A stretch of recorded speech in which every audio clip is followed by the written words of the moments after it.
నమస్తే. ప్రస్తుతం మనతో పాటు సీనియర్ జర్నలిస్ట్ దాము బాలాజీ ఉన్నారు. ఆయనతో మాట్లాడారు. నమస్తే సార్. నమస్తే. సార్, అఘోరి శ్రీనివాస్ ఇప్పుడు ప్రస్తుతం రిమాండ్లో ఉన్నారు. అయితే ఈరోజు ములాఖత్కి వాళ్ళ నాన్న, చెల్లి అండ్ బావ అలా కుటుంబ సభ్యులైతే వచ్చారు కలవడానికి. వచ్చిన తర్వాత అంటే కలిసి వచ్చిన తర్వాత బయట మీడియాతో మాట్లాడే ప్రయత్నం చేయలేదు. అండ్ మాట్లాడించినా కూడా అంటే చిందులు తొక్కారు అని చెప్పుకోవాలి. అండ్ ఇంకో పక్క అతనికి అంటే శ్రీనివాస్కి మొత్తం ఎక్స్టెండ్ చేశారు, మళ్ళీ బెయిల్ రాకుండా చేస్తున్నారు. అసలు ఇదంతా ఎట్లా చూడొచ్చు అంటారు సార్? కొద్దిగా అంటే మామూలుగా అఘోరి శ్రీనివాస్ మీద అనేక మిత్తులు ఉన్నాయి. అదేంటంటే అఘోరి శ్రీనివాస్ i20 కారు వాడడం, తర్వాత ఐఫోన్ వాడడం, డీజిల్ ఎట్లా అంటే ఎక్కడ దేశం అంతా కారులోనే తిరుగుతాడు. మామూలుగా మనకు ఇక్కడ నుంచి బెంగళూరుకో లేకపోతే ఇంకో చోటుకి వెళ్ళి వస్తే డీజిల్ బిల్లు వాచిపోతుంది. ఇవన్నీ ఖర్చులు ఎక్కడి నుంచి వస్తున్నాయి, తర్వాత లగ్జరీగా ఖర్చులు పెట్టడం అవన్నీ జరుగుతుంది కదా అనేది ఒక మిత్ ఉంది. రెండవది ఏంటంటే అఘోరికి పొలిటికల్ సపోర్ట్ ఉందని ఒక మిత్ ఉంది. ఈ కారు కూడా తమిళనాడుకి సంబంధించిన ఒక బిజినెస్ మ్యాన్ అనేది కూడా వార్త వచ్చింది. ఆ బిజినెస్ మ్యాన్కి అఘోరికి మంచి సంబంధాలు ఉన్నాయనేది వార్త వచ్చింది. సో ఏబీ సపోర్ట్ లేకుండా అఘోరి ఈ స్థాయిలో ఎలా ఒక్కసారిగా రైజ్ అయ్యారు అన్న ఇది వచ్చింది. అయితే ఇప్పుడు అఘోరి అరెస్ట్ అయిపోయి ఏప్రిల్ 22 అరెస్ట్ అయ్యాడు. సో అరెస్ట్ అయ్యి ఇప్పుడు 10 రోజులు దాటిపోయింది. మళ్ళీ ఎక్స్టెండ్ అయ్యే అవకాశం కనిపిస్తుంది. 14 డేస్ లోపల బెయిల్ రావాలి మామూలుగా. కానీ ఇక్కడ కొన్ని ఆశ్చర్యకరమైన విషయాలు ఏంటంటే అఘోరి లాయర్ని పెట్టుకోవడానికి కూడా నాకు స్తోమత లేదని కోర్టులో అఘోరి శ్రీనివాస్ చెప్పేశాడు. సో నాకు అందువల్ల మామూలు కోర్టు ఏం చేస్తుందంటే లాయర్ ఎవరు లేనప్పుడు లీగల్ ఎయిడ్ కౌన్సిల్ అంటారు. లీగల్ ఎయిడ్ కౌన్సిల్ పర్మనెంట్గా అక్కడ ప్రతి కోర్టులో ఎవరో ఒకరు అడ్వకేట్ ఉంటారు. వాళ్ళు గవర్నమెంట్ నామినల్గా పే చేస్తుంది. సో వాళ్ళని రవి అనే ఒక అడ్వకేట్ని పెట్టింది.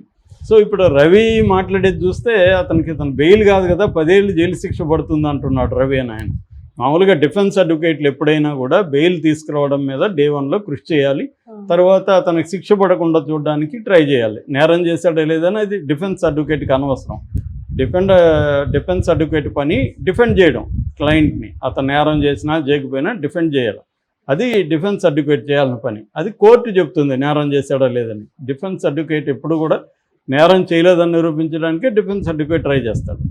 సో కానీ ఇక్కడ ఇతను పెట్టుకున్నాడు కాదు కాబట్టి రవేనా అతను మీడియాతో ఏం మాట్లాడుతున్నాడు, ఆ బెయిల్ కష్టమండి అంటున్నాడు, తర్వాత ఇతనికి శిక్ష పడుతుందని చెప్తున్నాడు. సో ఇతను చేసింది ఏంటి? చీటింగ్, బేసిక్గా చీటింగ్. అంటే ఒక ఆమె దగ్గర మహిళా ప్రొడ్యూసర్ దగ్గర 9,80,000 డబ్బులు తీసుకొని పూజ చేస్తానని చెప్పాడు. పూజ చేశాడు. అక్కడ ఏమీ చీటింగ్ లేదు. ఉజ్జయినికి గెస్ట్ హౌస్కి తీసుకెళ్ళాడు. ఈయన భర్త వీళ్ళంతా వెళ్ళారు, పూజలు చేశాడు. అంతవరకు సైలెంట్గా ఉంటే కేసు లేదు. కానీ తర్వాత ఇంకా నేను పూజలు చేయాలి, డబ్బులు కావాలని చెప్తే డబ్బులు ఇంకా ఇవ్వము, చాలు మాకు అని చెప్తే లేదు, మీరు ఇకపోతే నేను నెగిటివ్గా మీ మీద పూజలు చేస్తాను ఏదని బ్లాక్మెయిల్ చేయడం మొదలుపెట్టాడు అనేది కంప్లైంట్. చేశారు లేదో మనకు తెలియదు. ఈమె కంప్లైంట్ ఇచ్చింది మొకిల్లా పోలీస్ స్టేషన్లో. సో ఇప్పుడు అతని మీద ఏమేమి పెట్టారు? చీటింగ్, ఎక్స్టార్షన్, డబ్బులు డిమాండ్ చేసి తీసుకోవడం, తర్వాత క్రిమినల్ ఇంటిమిడేషన్ అంటారు. క్రిమినల్ ఇంటిమిడేషన్ అంటే బెదిరించడం, డబ్బులు ఇవ్వకపోతే నీ అంత చూస్తాను ఇంకోటో బెదిరించడం. ఈ సెక్షన్ల కింద BNS సెక్షన్ల కింద కేసు పెట్టారు. మామూలుగా ఇవి బెయిల్ రాని సెక్షన్లు ఏమి కావు, బెయిల్ వస్తాయి. కాకపోతే ఏంటంటే గట్టిగా అడ్వకేట్ ఉండి కోర్టులో ఆర్గ్యూ చేసి చేయాలి. సో ఎందుకంటే మామూలుగానే సుప్రీంకోర్టు అనేక కేసుల్లో చెప్పింది ఏంటంటే bail is the rule, jail is exception. Bail అనేది ఫండమెంటల్ రైట్లో భాగం కాబట్టి ఆర్టికల్ 21 కింద బెయిల్ ఇవ్వాలని చెప్పింది. సో ఎప్పుడు బెయిల్ ఇవ్వరంటే ఇతను ఏమన్నా జంప్ అవుతాడా, అంటే వేరే విదేశాలకు వెళ్ళిపోతాడా, లేకపోతే సాక్షుల్ని ఏమన్నా బెదిరిస్తాడా, సాక్ష్యాధారం తారుమారు చేస్తాడా అని ప్రూవ్ చేస్తేనే బెయిల్ రాకుండా ఉంటుంది. చాలా కేసుల్లో బెయిల్ వచ్చేస్తాయి మామూలుగా. సో ఇప్పుడు మొన్న మాధవ్ దాడి చేశాడు అక్కడ, గోరంట్ల మాధవ్, ఆయనకి 10 రోజుల లోపల బెయిల్ వచ్చేసింది కదా. సో దాడి చేసిన స్థాయిలోనే బెయిల్ వస్తే ఇది చీటింగ్ కేసు, ఇంకా వేరే ఏం కేసుల్లో ఇతను అరెస్ట్ చేయలేదు కాబట్టి బెయిల్ రావాలి. కానీ ఇతని తరపున ట్రై చేయట్లేదు. ఈ మధ్యలో ఏమైంది, ఒక మంత్రి భార్య ఇతను కాళ్ళు మొక్కిన పాత వీడియో అవన్నీ బయటకు వచ్చింది. సో ఆమె ట్రై చేస్తుందని వార్త వచ్చింది. అందుకని మహిళా కమిషన్ చైర్పర్సన్ నేరళ్ళ శారద కూడా జైలుకి వెళ్ళి ఇతన్ని పరామర్శించింది అని కూడా వార్త వచ్చింది. ఈ నేపథ్యంలో పొలిటీషియన్స్ ట్రై చేస్తున్నారు కాబట్టి బెయిల్ త్వరగా వస్తుంది అనుకున్నాం, కానీ బెయిల్ రాలేదు. ఫైనల్గా చాలాసార్లు ఏమవుతుందంటే మనం సామాజిక ఉద్యమాల్లో ఇంక పనిచేసే చాలామందికి ఇది అలవాటు అనమాట. చూసేటప్పుడేమో అందరు ప్రపంచం అంతా మనతో ఉన్నట్టు ఉంటుంది. వన్స్ అరెస్ట్ అయినాక ఎవరు ఉండరు, ఫ్యామిలీ మాత్రం మిగులుతుంది. చచ్చినట్టు తప్పనిసరిగా ఫ్యామిలీ వాళ్ళే వెళ్తారు తప్ప ఇంకెవరు చూడడానికి కూడా వెళ్ళరు. అట్లా ఇప్పుడు అఘోరి పరిస్థితి చూస్తే మీడియా వాళ్ళు, మీడియాలో ఫ్రెండ్షిప్లు అవన్నీ మనం చూసాం. అఘోరికి ప్రతి ఒక్కరూ చాలామంది యాంకర్స్ చాలా పర్సనల్ రిలేషన్షిప్స్ మెయింటైన్ చేశారు. ఇవాళ ఎవరు అఘోరిని చూడడానికి వెళ్ళాలి. ఫైనల్గా ఎవరు వెళ్ళారు అఘోరికి దగ్గరికి? వాళ్ళ ఫ్యామిలీని, వాళ్ళ నాన్న, వాళ్ళ చెల్లెలు, వాళ్ళ బావ, ముగ్గురు వెళ్ళారు. సో వాళ్ళ ముగ్గురు పరిస్థితి ఏంటి? వాళ్ళు చాలా పేదరికంలో ఉన్నారు, సరైన ఇల్లు కూడా లేదు వాళ్ళకి. ఆ వీడియోలన్నీ కూడా చూసాం. వాళ్ళకి మీడియాతో చక్కగా మాట్లాడే నాలెడ్జ్ కూడా లేదు. సో పైగా అఘోరి తన లగ్జరియస్ లైఫ్ని ఎక్కడెక్కడో గడుపుతుంది, కానీ వాళ్ళకి కనీసం హెల్ప్ అనేది కూడా అఘోరి ఏం చేసినట్టుగా లేదు. ఇప్పుడు వెళ్ళిపోయి ఆ తర్వాత హెల్ప్ లేదు. అంటే అఘోరి నుంచి హెల్ప్ లేకపోగా ఇప్పుడు కొత్త తలనొప్పులు వచ్చాయి వాళ్ళకి. ఒకటి ఏంటంటే వాళ్ళ పేదరికాన్ని, వాళ్ళ దీన్నంతా మీడియా గ్లామరైజ్ చేసి చూపించడం. అఘోరి తల్లితో ఎలా ఉంది, మొన్నప్పుడు నేను ఒక వీడియో చూసా, అఘోరి తల్లి ఏం చెప్పిందో తెలుసా అని ఇట్లా టైటిల్ పెట్టి వాళ్ళ ఇల్లు చూపిస్తున్నాడు. ఆ ఇంట్లో ఆమె నిద్రపోతుంది. సో దాన్ని ఆమె వెనక నుంచి తీసి ఇల్లుని చూపించి ఇది చేశారు. అంటే మన మీడియా కూడా, మీడియాని చూస్తే కూడా జాలేస్తుంది నాకైతే నిజంగా. ఎందుకంటే మీడియా కూడా ఈ ఒక ఇరుక్కుపోయింది ఒక మోడల్లో. ఈ మోడల్లో ఉండే ప్రాబ్లం వల్ల ఏమవుతుందంటే ఏదో ఒకటి చేసి వీసి తెప్పించుకోవాలి అన్న దీంట్లో మీడియా ఉంటుంది, ఆ ప్రెజర్ ఉంటుంది. ఎందుకంటే సర్వైవల్ అనేది ఇవాళ మీడియాకి very very difficult unless political పార్టీల హెల్ప్ ఉంటే తప్ప ఈ మోడల్లో సర్వైవ్ కాలేం. ఎందుకంటే రెవెన్యూ మోడల్ అనేది ఇది సక్సెస్ఫుల్ రెవెన్యూ మోడల్ కాదు. సో ఈ నేపథ్యంలో ఇప్పుడు వీళ్ళు వెళ్ళినప్పుడు మీడియా వెళ్ళిపోయింది, మళ్ళీ వెళ్ళిపోయి వీళ్ళ ముందు మైకులు పెట్టింది. వాళ్ళకి ఆల్రెడీ కోపంగా ఉంది తల్లిదండ్రులకి కానీ వాళ్ళ ఫ్యామిలీ మెంబర్స్కి. ఎందుకు వీడు పనికి రానోడు, మనకేం హెల్ప్ లేదు, వాడు వెళ్ళిపోయాడు, వీళ్ళేదో వెళ్ళి పని చేసుకు. ఇప్పుడు బెల్లంపల్లి నుంచి హైదరాబాద్ రావాలంటే ముగ్గురు ఖర్చులు పెట్టుకొని రావాలి. వాళ్ళు ఏదో పనులు, కూలి పనులు ఇంకోటి చేసుకునేవాళ్ళు 2 రోజులు పనులు ఆపుకోవాలి. ఇతని కోసం ఏదో ఫ్రూట్స్ గిట్స్ ఏదో తెచ్చివ్వాలి.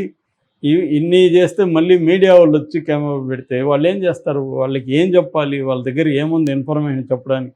వాళ్ళేదో చూసి కన్నీళ్ళు వేసుకొని, ఎందుకంటే జైల్లో ఉన్నాడు కొడుకు, ఎవరు చూసుకునేవాళ్ళు లేరు అనే ఒక బాధతో వాళ్ళు వచ్చి కలిసిపోదాం అనుకుంటే మీడియా వెళ్ళి మీరేం చెప్తారు దీంట్లో, ఏవో అడిగితే వాళ్ళకి చికాకు వస్తుంది కదా. అందువల్ల వాళ్ళు చికాకుగా వాళ్ళు మాట్లాడకుండా వెళ్ళిపోయారు తప్ప మీడియా మీద దాడి చేయడమో ఇంకొకటే కాదు. వాళ్ళకున్న ప్రాబ్లమ్స్ నుంచి వాళ్ళు ఇది చేశారు. అట్లాగే ఇప్పుడు అఘోరిని కాపాడలేని పరిస్థితి కూడా. వాళ్ళు లాయర్ని పెట్టుకొని వాళ్ళు బెయిల్ ఇప్పించడం అనేది కష్టం. ఎందుకంటే ఇవాళ ఇట్లాంటి కేసుల్లో లాయర్లు కూడా వెరీ కాస్ట్లీగా ఉంటారు. సో అంత డబ్బులు అంటే లక్షల్లోనే ఉంటారు. అంత లక్షల్లో ఖర్చు పెట్టే పరిస్థితి వాళ్ళకి లేదు. అఘోరి ఎందుకు ఇదంతా ప్లాన్ లేదా అఘోరికి అంటే?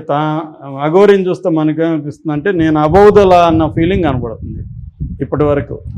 సో నేను అది ఓపెన్గా కూడా ఒక ఎవరితోనూ యాంకర్తో ఆడియో కాల్లో కూడా బయటకు వచ్చింది. అంబేద్కర్ను కూడా రాజ్యాంగం అంబేద్కర్ రాశాడంటే అంబేద్కర్ను కూడా బండబూతులు తిట్టడం, నాకు రాజ్యాంగానికి సంబంధం లేదు, నేనే రాజ్యాంగం అన్నట్టు మాట్లాడడం, ఇవన్నీ అఘోరి చేసిన తప్పులు కావచ్చు, అహంకారపూరిత చర్యలు కావచ్చు. ఎందుకంటే అంబేద్కర్ని తిట్టడం వల్ల టోటల్గా దళిత్ సెక్షన్ నుంచే అఘోరికి సింపతి అనేది పోయింది.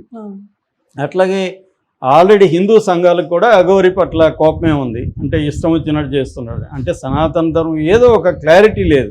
సనాతన ధర్మం అంటే సనాతన ధర్మంతో మీద పోరాడాలి, లేదా మహిళల కోసం అంటే మహిళల కోసం పోరాడాలి, ఇవేవి లేదు. పైగా 2 పెళ్ళిళ్ళు చేసుకోవడం. అఘోరీనే ట్రాన్స్జెండర్కి మళ్ళీ అమ్మాయిలతో పెళ్ళిళ్ళు ఎందుకు? సో అమ్మాయిలతో పెళ్ళిళ్ళు. రాధా మళ్ళీ శ్రీవర్షిని, మళ్ళీ రాధా కేసు పెట్టింది. ఈ లోపల ట్రాన్స్జెండర్స్ కూడా ఇది ట్రాన్స్జెండర్ కాదు, ఫేక్ ట్రాన్స్జెండరు, కావాలనే ఇతను మగవాడే, ఇతను దీనికోసమే అంగం తీసేసి సర్జరీ చేయించుకున్నాడని ఆమె ఎవరు ఒక ఆమె జోగిని సంధ్య, ఆమె వెళ్ళి సాంబేర్పేటలో కేసు పెట్టింది. ఇటు అఘోరి వాళ్ళు అఖాడా ఉంటుంది. అఘోరీలు అంటే ఏమి, వాళ్ళకి కూడా ఆర్గనైజేషన్స్ ఉంటాయి. దాదాపు 14 సంఘాలతో కూడిన వాళ్ళకి ఫెడరేషన్ లాంటిది ఉంటుంది. అటువంటి అందులో ఒకటి అఖాడా అంటారు దాన్ని. అఘోరి అఖాడా కూడా ఇతను అఘోరి కాదని వాళ్ళు ఇచ్చారు. అంటే ఇతను అఘోరి కాదు, ట్రాన్స్జెండర్ కాదు, సో హిందూ ఇది కాదు, ఎవరికి కాకుండా అయిపోయాడు జైల్లో. ఇప్పుడు చాలామందికి అఘోరిని చూస్తే జాలి కలిగే పరిస్థితిలో ఉంది. ఇంతకుముందు రకరకాల ఫీలింగ్స్ ఉండేవి అఘోరి పట్ల. ఇవాళ అఘోరి జైల్లో ఉన్నారు. అతను స్వయంకృతాపరాధం ప్లస్ మీడియా రోల్ కూడా ఉంది అనేది. మీడియా రోల్ ఖచ్చితంగా ఉంటుంది. మీడియా ఏమి అఘోరిని తయారు చేయలేదు కదా. అఘోరి తయారయ్యి మీడియా హెల్ప్ కోసం అఘోరిని మీడియాని ఉపయోగించుకోవడానికి ట్రై చేశారు. అఘోరికి హెల్ప్ అయింది. ఇది ఒక దశలో అంటే మీడియాని ఎలా ఉపయోగించుకోవాలనేది కానీ వ్యక్తులకు తెలియకపోతే మీడియా డబుల్ ఎడ్జెడ్ వెపన్. ఆ వెపన్ మనకి ఒక్కొక్కసారి పనికి వస్తుంది, ఒక్కొక్కసారి ప్రాణాంతకంగా మారిపోతుంది. ఇప్పుడు అఘోరికి అదే జరిగింది, శ్రీవర్షన్కి కూడా అదే జరిగింది. సో ఇప్పుడు మరి అఘోరి ఎంతకాలం జైల్లో ఉంటుందనేది ఎవరు చెప్పలేని ఒక